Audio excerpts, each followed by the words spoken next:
What's going on, guys? Casual J here, and today I'll be discussing Baldur's Gate 3. This game has been pretty amazing so far, and I have been having a blast playing it. I still have fond memories of playing Dark Alliance 2 all those years ago, and they have really upped their game with this one. I'm going to keep this video short, and it's more of an overview for those of you that have considered picking up a copy. If you enjoy this video, be sure to subscribe to my channel, and I'll be putting out more in the near future. And if you're just a big fan of Baldur's Gate or role-playing games in general, be sure to smash that like button. Show your support. And now, let's dive in. The story of Baldur's Gate 3 opens with a flying ship that is controlled by a group called Mind Flayers.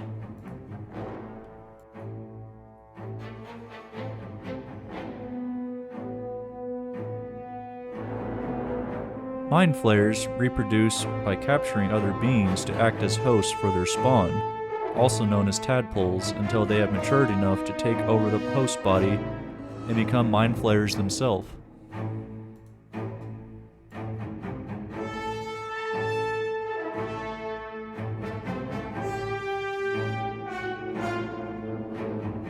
The ship quickly becomes under attack by forces that oppose the Mind Flayers as an epic battle unfolds, which results in the ship slowly starting to crash.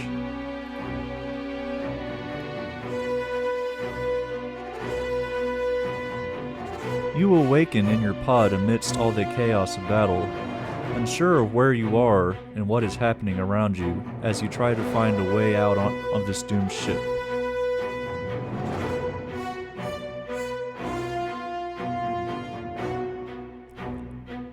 Along the way, you discover others like you that have been infected with the tadpoles, but have yet to have been taken over by its influence.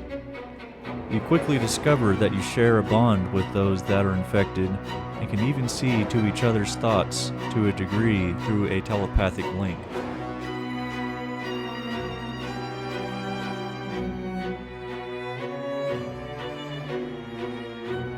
As you and your companions attempt to escape the doomed ship, you must fight through the attacking forces to save yourselves or to go down with the ship.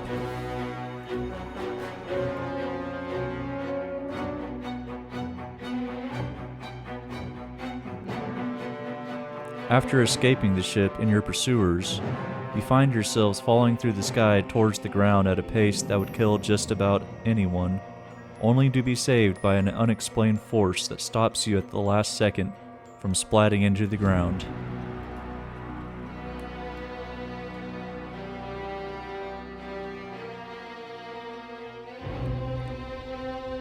Awakening on the shore of a foreign place, you find yourself alone. Now, your journey truly begins as you set forth to find out what exactly is going on with you, and to ultimately find a cure to your tadpole affliction.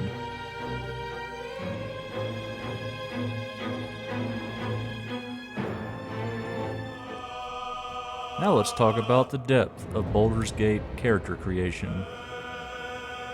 The character customization in Baldur's Gate 3 expands beyond simple aesthetic choices, but creates the personality and the core of the character, which will in turn affect the game. The game will react to your character's combination based on your race, background, and class. This will further affect the available abilities, proficiencies, dialogue options, and how your character interacts with different environments and personalities in the game, along with the success rate and their interactions.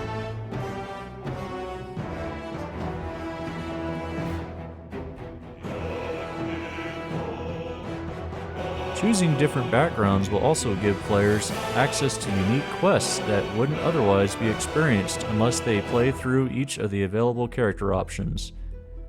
Your choices begin from character creation and affect your available interactions, which will then further shape the narrative and the trajectory of the story.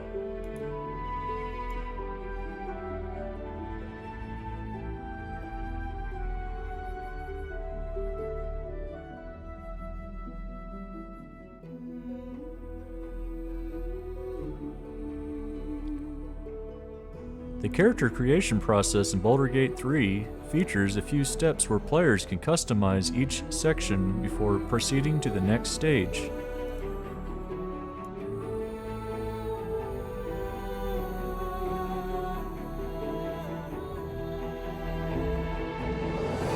This is more than just aesthetic and appearance preferences.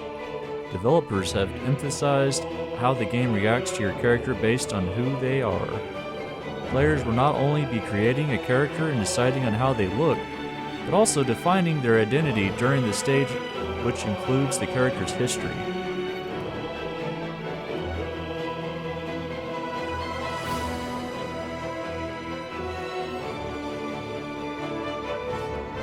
So I don't really know anything about this Guardian character, except for that they're supposed to interact with you during your dreams whenever you're at the camp.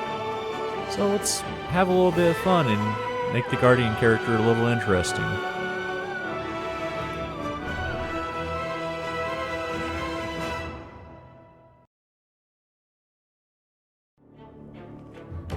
Now let's move on to how dialogue works and how it will affect your interactions during your playthrough.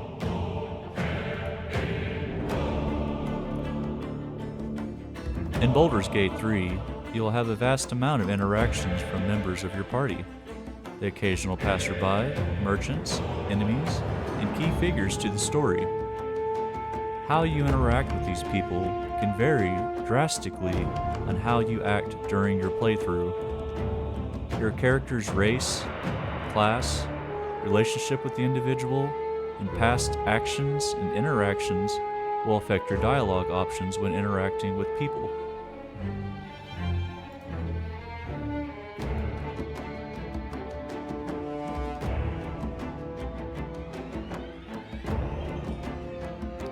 Occasionally, a conversation option includes a skill check.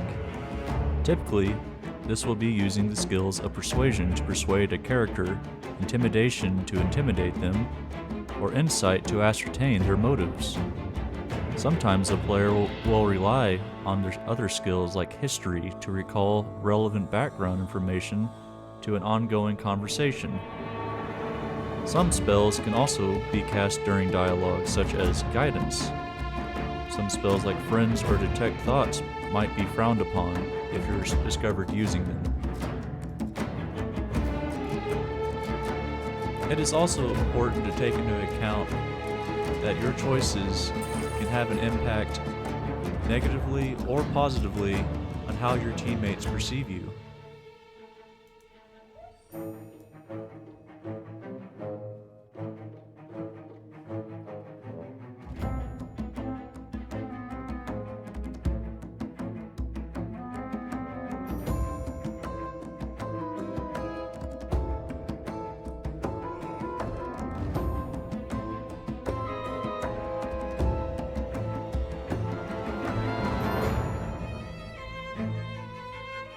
Always keep in mind that your choices you make during your dialogue can have a positive or negative impact with one of your missions or the story as a whole, so be sure to choose wisely.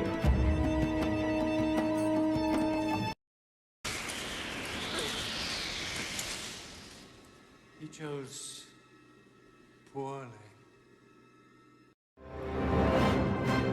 Now let's move on to combat system. At the start of battle, all characters in combat roll dice for initiative, and this will determine the turn order for the battle. This will appear at the top of the screen. Each character, when given their turn, can use their movements and actions. Any attacks, spells, or effects you use have a chance to hit their selected targets. This is represented by a percent that appears next to your intended target. Modifiers such as enemy resistances, terrain, or even any buffs or debuffs your character is experiencing will affect the outcome, such as the chances of successful attack and the overall damage. Those that are new to this style of combat will struggle vastly in the start while trying to figure it all out. But once you start to understand your team's abilities, how and when to use items, and develop a strategy that works best for you, you will start to find the combat rather enjoyable. To those that are new to this, expect to die a lot.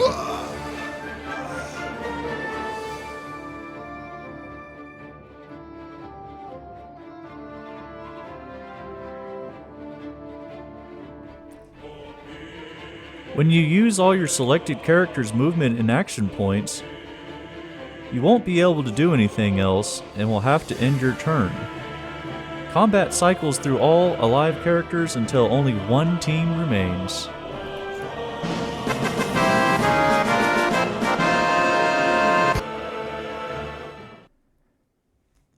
Well, that about wraps it up. I wanted to thank you all for tuning in with me today. I'm new to content creation, so if you stuck around to watch the whole video, I greatly appreciate it. It means a lot. I plan on putting out a few videos a month, so if you have any recommendations, make sure you leave a comment.